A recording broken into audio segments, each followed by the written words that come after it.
صلى الله على محمد. Mirisnya negeri kita, banyak orang tidak pernah mondok tiba-tiba jadi ustadz. Mondok setahun atau 2 tahun pingin jadi ustadz, baru keluar penjara jadi ustadz, baru hafal 1-2 hadis panggil ustadz, atau ustazah, baru tobat dipanggil ustadz, baru bisa ceramah dipanggil ustadz, meskipun yang disampaikan bukan ilmu hanya retorika cerita dongeng tersebut. Sesungguhnya meraih gelar ustadz itu, butuh proses sangat panjang, dan belajar ilmu di pondok butuh puluhan tahun, dan sangatlah mahal gelar ustadz itu. Pada akhirnya ketika ceramah ustadz itu, hanya sekata 2 kata yang lainnya dari awal sampai akhir hanya melawak agar jamaah tertawa terbahak-bahak.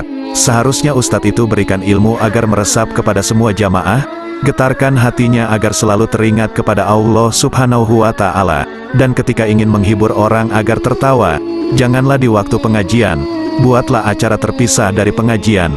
Akibat ustadz selalu melawak, para jamaah itu pun hati dan telinganya tertutup karena kebanyakan tertawa, padahal para ulama sepakat bahwasanya tertawa terbahak-bahak itu pewaris orang gila. Banyak orang ketika menemukan ceramah yang kurang lucu, akhirnya dia kurang suka. Dia justru suka kepada seorang penceramah yang isinya dari awal sampai akhir tertawa dan tertawa. Saudaraku, demikiankah ceramah Rasulullah? Tentu tidak.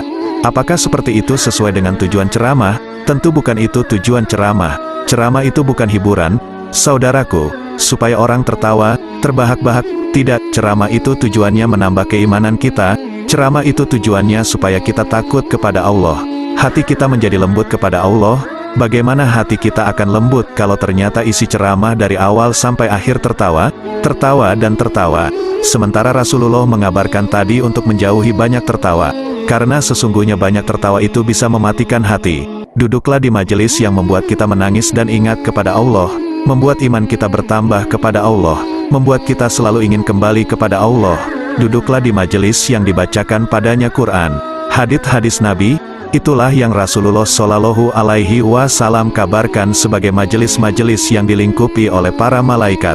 Rasulullah Shallallahu Alaihi Wasallam bersabda, tidaklah suatu kaum berkumpul di masjid dari masjid-masjid Allah, mereka membaca Al-Quran, mereka mempelajari Al-Quran, kecuali akan turun kepada mereka ketenangan, akan dilingkupi oleh malaikat, demikian pula akan dilingkupi oleh rahmat Allah Subhanahu wa Ta'ala. Allah akan menyebut nama mereka di hadapan para malaikat sambil dibangga-banggakan oleh Allah Subhanahu wa Ta'ala.